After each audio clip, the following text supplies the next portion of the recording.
The Lord is my shepherd, I shall not want. How many times have you repeated these words without truly believing that because God is your shepherd, nothing would be missing from your life? The Lord is my shepherd, I shall not want. These words have crossed centuries.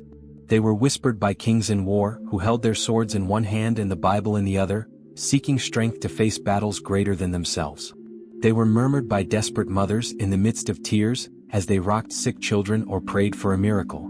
They were cried out by broken men and women, on their knees before the silence of God, asking, "How long?"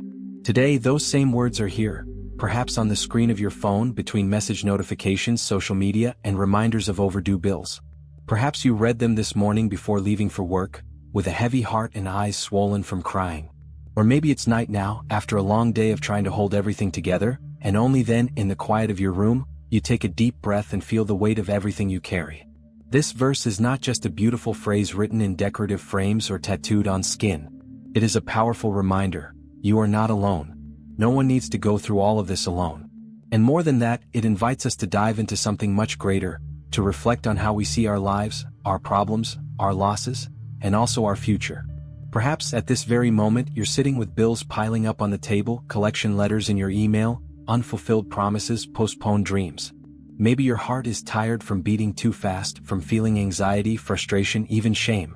Your faith may be shaken, hidden beneath layers of disappointment, like a small flame fighting against a strong wind. But listen carefully, this phrase is not just a prayer. It can be so much more. It can be a daily exercise of trust, training your soul to resist fear. It can be a bold declaration from someone who chooses to believe even when the ground trembles, even when the future seems uncertain, even when it feels like no one understands your pain. It's as if you were saying to the universe, to your subconscious, to your own soul, "I know I'm not in control of everything, but I recognize there is someone who is. I choose to believe that even without understanding, I will overcome. Even without seeing, I will keep going." These words can become your mantra, your anchor. A safe place inside you where peace dwells, even in the storm. Because, "The Lord is my shepherd" means, I know who walks with me on this path. And "I shall not want" means, I choose to trust that in due time everything will fall into place. It's not denial of reality. It's a decision of the soul. Not fleeting optimism, but conscious courage. And maybe, just maybe, this is the word you needed to hear today. Napoleon Hill, author of the classic Think and Grow Rich, spent decades of his life studying a mystery that intrigues millions of people. Why some men manage to build great fortunes while others, even intelligent and hardworking, remain trapped in the constant struggle for survival? He interviewed over 500 millionaires, not only famous billionaires, but also ordinary men and women who had achieved extraordinary levels of success. And do you know what he discovered after years of research, analysis, and deep conversations? They all had one thing in common. They believed with absolute conviction that the mind creates reality. It wasn't just about positive thinking or passing desires. It was a deep, silent belief that shaped every decision, every word, and every movement of theirs. And the most surprising part is that this idea is not new. It didn't begin with self-help books or modern motivational speeches. The Bible spoke of it thousands of years ago. Look closely. "The Lord is my shepherd." This phrase is not just poetic metaphor. It is a declaration of identity, a conscious choice of the soul. It means I know who is in control. I acknowledge that I am not alone on this journey. And right after comes, "I shall not want." It's not a prayer asking for help. It's not a vague wish. It is a powerful statement, an inner certainty, a decision to live like someone who already understands. When the source is inexhaustible, scarcity has no space. Maybe you're reading this right now, asking yourself, "But how can I be so sure, surrounded by so many difficulties? With overdue bills, a tired heart, and shaken faith?" That is an honest, true human question. The answer is not simple, but it is clear. Faith is not the absence of problems. Faith is the presence of purpose. That's what makes all the difference. True faith does not deny reality. It reprograms the way you see reality. Know that feeling of constantly running, never reaching anywhere? Of doing everything right but still suffering the same frustrations? You might just be surviving, not living with purpose. Faith changes your vibration. Literally. It takes you out of the cycle of fear, anxiety, and despair, placing you on the path of conscious hope. It's not childish optimism that disappears at the first difficulty. It's conscious courage, the kind that holds firm even when everything seems to collapse. And it's exactly this faith that, little by little, will reprogram your mind. It will replace thoughts that paralyze you with words that propel you forward. It will exchange a mindset of scarcity for an abundant heart. It will transform days of struggle into opportunities for growth. It will change how you see God, yourself, and even your problems. Because you were not created to spend your life fighting against the wind. You were made to walk with purpose, even in the storm. To declare, even without understanding everything, "The Lord is my shepherd, I shall not want." One sentence, one promise, one decision of the soul. And if this moment touched deeply within you, write in the comments, "Even without understanding, I choose to believe." Because real faith starts with one decision and ends with a transformed life. Take the time to subscribe to the channel and share the video with anyone who needs to experience this metanoia, this change of mind. But where should you start?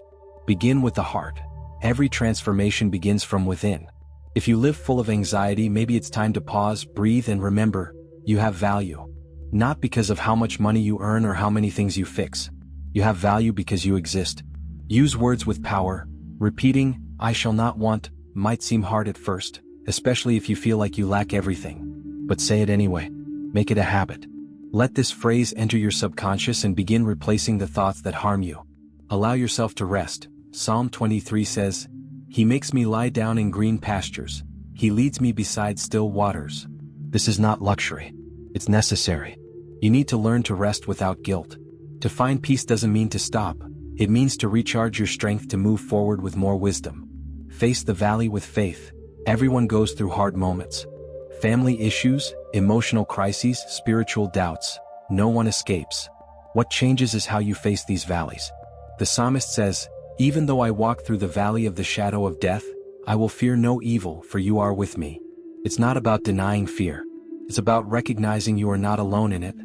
Seek true connections. You were not made to carry everything alone. Talk to someone you trust. A friend, a spiritual leader, a counselor. Sharing your pain lightens the heart and opens space for healing. Invest in yourself. Seek sermons, praises, prayers, and discipleship. Find communities that strengthen you. Something that brings meaning, not just emotion. That will help you build a solid foundation to overcome any crisis. Plan with faith. We learned from Napoleon Hill that success doesn't come by chance. It comes from firm decisions, consistent actions, and a clear mind.